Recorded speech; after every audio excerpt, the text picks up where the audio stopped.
Welcome back to Matthew chapter 25. Matthew chapter 25. Here in Matthew chapter 25, we find Jesus still speaking to his disciples. At first, he spoke to them about the 10 virgins. And secondly, he spoke to them about a man who went away into a far country. And he gave his servants talents. And lastly, he's speaking to them here about when the king come back in his glory and sit upon his throne. What's going to happen? He's going to separate all nations. He's going to divide them up. He's going to have the goats on one side and the sheep on the other side. And one side, he's going to welcome them into the kingdom. On the other side, he's going to cast them away from him. But before we get to that, this is not talking about the church. And a lot of times we get this confused because we think this is all about the church, and we've been indoctrinated so much that we think everything in the scripture is regarding the church. The church. If we can't explain it, or find out what the meaning of it is, we always go back and say this is us and this belongs to the church. But here Jesus is not speaking to his disciples regarding the church. This is about when he come back and establish his kingdom, when he begin his reign down here for 1,000 years. He's going to rule on this earth for 1,000 years. And he's going to put down all authority. And he's going to put down all dominion, everything that governments and everything that once ruled this world, he's going to get rid of it. And this is his reign. Remember back in Daniel, when Daniel saw the vision of the statue with the different kingdoms. And the first kingdom was the kingdom of Babylon. And the second kingdom was Media Persia. And the third kingdom, which was a goat that represent Greece. And the last one that came up was the Roman Empire. And we're still, as we know, the Roman Empire haven't never been destroyed. It's still around today. It's not called the Roman Empire anymore, but we find that it still have influence and power even in this time. Not under the Roman Emperor, and not emperor, but empire today, but under the leadership of the Roman Catholic Church. Or you may call it the papal state. Remember in Daniel, Daniel saw the vision when the stone that break the statue and that rock came up and become great. Daniel saw the stone that was not cut out by human hands. And the stones struck the statue, and the statue was broken in pieces, and the stone became a great mountain and filled the whole earth. Well, we know what that rock is. The rock always represents Jesus Christ. Well, his reign is going to take over the whole entire earth when he come back to rule and to reign upon this earth. Now, here he gave the parable about the nations that will come up before him. And he's going to separate them, and he's going to divide them up. And he's going to tell the one on the right why he chose them to enter into the kingdom, and the other one who was expected to enter into the kingdom. And the funny thing is, the ones that was chosen, the one that was on the right, it seemed as if they wasn't expected to even make it into the kingdom, because it was confused why he chose them in the first place. But the ones that was rejected seemed to be confused also that they were rejected, because it seemed as if they were expected to make it into the kingdom. That's why Jesus always gave the parable. He gave the parable: first shall be last, and the last shall be first. Those you expect are those you look down on, and those people who we always consider that they're nobody, we always look on those people as last.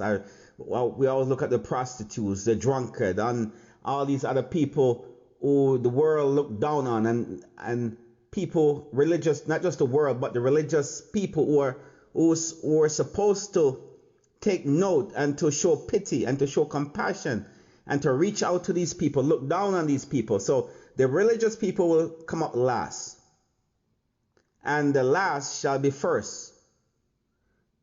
Because you see, when those who are last are doing what is good, they're doing it genuinely from the heart. Whatever they do it from the heart. The ones who are so-called religious, or most of them, those people who are so-called religious, they're just doing it for a particular, probably because they want to get promoted or from some reason or whatever. But they're not sincere in what they are doing and what they are saying. Are their work towards God? But it always seems as if those who are not religious are more sincere than those who are religious. I often see pictures when I look sometime on YouTube, and sometimes some people show pictures of a homeless person. They try to test the homeless person to see how they would react if they give them something. Sometimes they put something down there, some money, and we find that the homeless man or the homeless woman would take that money, and they go out and buy something and bring it back and give it to someone else who is homeless, and try to help somebody just like themselves. It kind of reminds me of the man who was on the road to Jericho, who was robbed. And when he was robbed, the religious man came by, and when he saw him, he didn't show no compassion on him. Matter of fact, he turned the other way and walked away because he thought that he himself might be robbed or something of that sort. Another man came, the publican also came, and he saw the man, and he walked and looked the other way because he was late for service. He didn't want to stop or to go out of his way to help somebody. But here comes this man, this Samaritan, this person who is last, or we would consider last.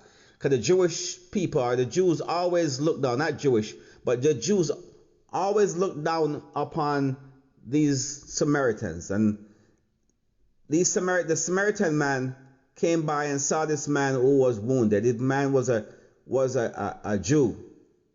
And he had put compassion upon this man. Took him up and put him on his own horse.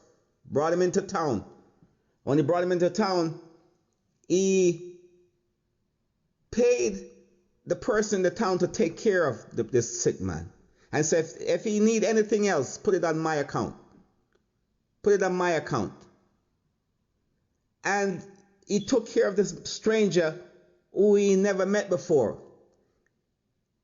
Took him up and paid his medical bills. So here we find Jesus here talking to the people, or he's telling the people. And when he separated them, he said to those on his right, he called those on the right first and said, when I was come, ye blessed of my Father. When I was hungry, you fed me. And when I was thirsty, you gave me drink. When I was naked, you clothed me. When I was athirst, you gave me drink. And so on. And he said, Lord, when have I seen you naked and hunger and thirsty and so on, and I gave you all these things? And he said, when you have done it to the least of my brethren, you have done it unto me. It's as if you have done it unto me. And likewise, he called the ones at his left. And before he called the ones on his left, he told the ones that did the right thing and did the good thing, come ye blessed of my Father, and enter into the kingdom. And those on the left, he called those on the left and said, when he called them, he said, depart from me, because when I was hunger, same thing, you didn't give me anything to eat. When I was thirsty, you didn't give me nothing to drink. When I was naked, you didn't clothe me. And when I was in prison, you didn't visit me. And he said, well, Lord, you in prison. I saw you in prison, and I didn't come visit you. Or when you was naked, I didn't clothe you. And when you were thirsty, I didn't give you anything to drink. And when you was hungry, I didn't feed you. He said, when you have not done this to the least of my brethren, you have not done it unto me. It's as if you have not done it unto me. People always look at this passage of scripture. Okay, let's not say people.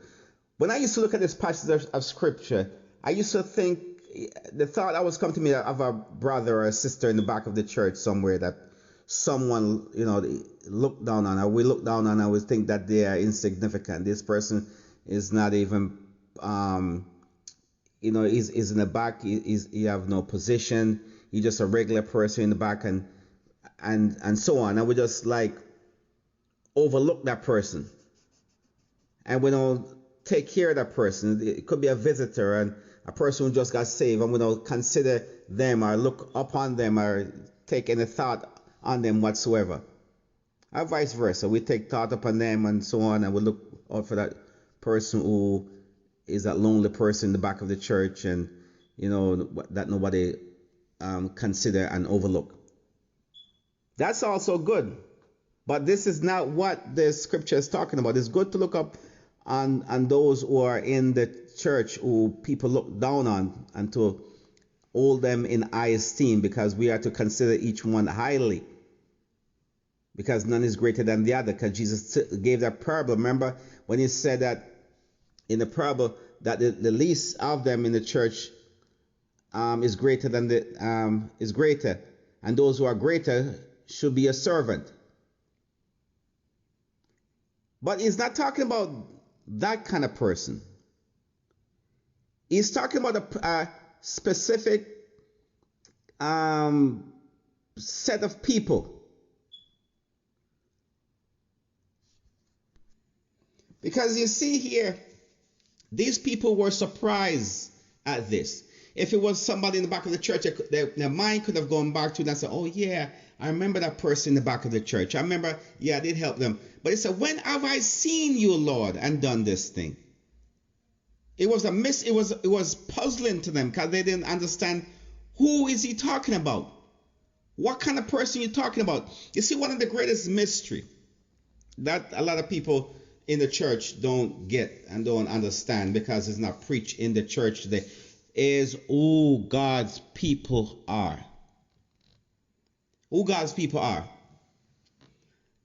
God's all through the scripture, it's been there. God gave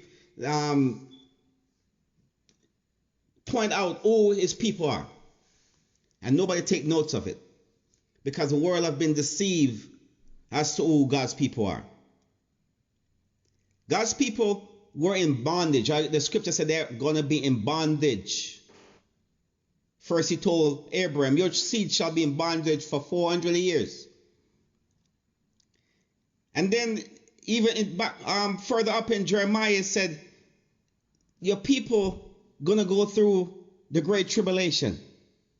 And the great tribulation is called Jacob's trouble. And it's going to come upon the whole entire earth, the whole entire world. The whole entire world is not in tribulation. But Jacob's descendants are in tribulation today. I've been in tribulation for a while. But this tribulation is going to come upon the whole world, because Jacob's descendants have been scattered throughout all nations. He's going to scatter them. And they are for a sign unto the people. Because of their disobedience, The sign that was spoken about them in Deuteronomy is still upon God's people. And God said, when you give even one of them a drink of water, is as if you have done it unto me, because they are my brethren. They are bone of my bone and flesh of my flesh. They are my brethren, especially those from the tribe of Judah, which the Lord descended from, which the Lord came from, the tribe of Judah, to the line of David. So here in the last days, when the nations are stand before him, will stand before him, he is going to judge them based upon how they treat God's people. He said, when you have not done it to the least of my brethren, he's not talking to the church. He's talking about his brethren. Those who are flesh of his flesh and bones of his bone. You have done it unto me. When I was naked, you clothed me. When I was thirsty, you gave me drink. When I was hungry, you gave me food to eat. Not angry, but hungry, you gave me food to eat. And he said, when, Lord, have we seen you? It was puzzling to these people. When have you seen me? When have we seen you, Lord? Hunger and thirsty and naked and in prison. And said, when you've done it to the least of my brethren, my brothers, you have done it unto me. And he goes, tell those who on the left, I was hungry, you didn't feed me. I may get my H's and stuff. When I was hungry, you didn't feed me. When I was thirsty, you didn't give me nothing to drink. When I was naked, you didn't clothe me. And so when have we seen you in prison and all these things and naked and hungry and thirsty, and we haven't done this to you? He said, when you have not done it to the least of my brethren, you have not done it unto me. It was surprising to them because they didn't know that these people who have been ridiculed and been persecuted and been put down, and nobody consider them. Nobody even look upon them, that they are his brethren. Those who have been gone into captivity. Those who have been persecuted. Those who have gone through Jacob's trouble. Those whom the enemy have been persecuting and killed and chasing all over this world for over 400 years. So when he come back, and he said he's going to come back to redeem them, and no man shall redeem them until he come back and redeem them. And when he redeemed them, he's going to judge the nations upon how they treat them. And that's going to be a great mystery. And that's going to be surprising to a lot of people.